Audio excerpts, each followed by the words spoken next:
10 ఏళ్లుగా నియంతృత్వ పాలనలో నలిగిన తెలంగాణ ప్రజలకు స్వేచ్ఛను అందించడమే ప్రజాపాలన ప్రధాన లక్ష్యమని సీఎం రేవంత్ రెడ్డి అన్నారు. దశాబ్ద కాలంగా నీటి వాటాలో జరిగిన అన్యాయానికి కేంద్రం మెడలు వంచి కృష్ణా గోదావరి నీటి వాటాను సాధించామని వెల్లడించారు. తెలంగాణ సంప్రదాయం సంస్కృతులకు అద్దం పట్టే జయ జయ హే తెలంగాణ పాటను రాష్ట్ర గీతంగా ప్రజలకు అంకితం చేస్తున్నామని ప్రకటించారు. ప్రజల ఆకాంక్షలకు అనుగుణంగా తెలంగాణ తల్లిని రూపొందిస్తున్నామని చెప్పారు. ప్రాంతేతరుడు ద్రోహం చేస్తే పొలిమేరల వరకు తరిమి కొడతాం, ప్రాంతం వాడే ద్రోహం చేస్తే ప్రాణాలతోనే పాతి పెడతాం అన్న కవి కాళోజీ మాటలు అక్షర సత్యాలు. మిత్రులారా, డిసెంబర్ 7, 2023న ప్రారంభమైన ప్రజాపాలనలో స్వేచ్ఛ పునరుద్ధరణకు మొదటి ప్రాధాన్యత ఇచ్చాం. ముళ్ళ కంచెలు, ఇనుప గోడలు తొలగించాం. పాలకులు పాలితుల మధ్య గోడలు బద్దలు కొట్టాం.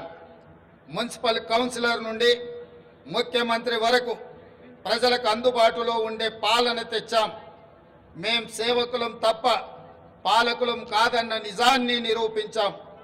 ప్రగతి భవన్ను మహాత్మా జ్యోతిరావు పూలే ప్రజాభవన్గా పేరు మార్చి ప్రజలకు అందుబాటులోకి తెచ్చాం. అక్కడ ప్రతి మంగళ శుక్రవారాల్లో ప్రజావాణి కార్యక్రమాన్ని నిర్వహిస్తున్నాం. ప్రజల సమస్యలు నేరుగా విని పరిష్కరిస్తున్నాం. ఆనాడు సచివాలయంలోకి ఈరోజు సామాన్యుడు కూడా రాగలిగే పరిస్థితి తెచ్చాం. ఇందిరా పార్కులో ధర్నా చౌక్కి అనుమతి ఇచ్చాం. మీడియాకు స్వేచ్ఛనిచ్చాం, ప్రతిపక్షానికి గౌరవం ఇచ్చాం. మా నిర్ణయాల్లో లోటుపాట్ల సమీక్షకు అవకాశం ఇస్తున్నాం.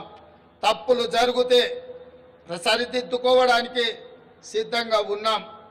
మేమే సర్వజ్ఞానులం అన్న భ్రమలు మాకు లేవు. అందరి సలహాలను సూచనలు స్వీకరించి చర్చించి ముందుకు వెళుతున్నాం. ప్రజలకు స్వేచ్ఛ, సామాజిక న్యాయం, సమాన అవకాశాలు ఇవ్వాలన్నది మా ప్రభుత్వం యొక్క ప్రాధాన్యత.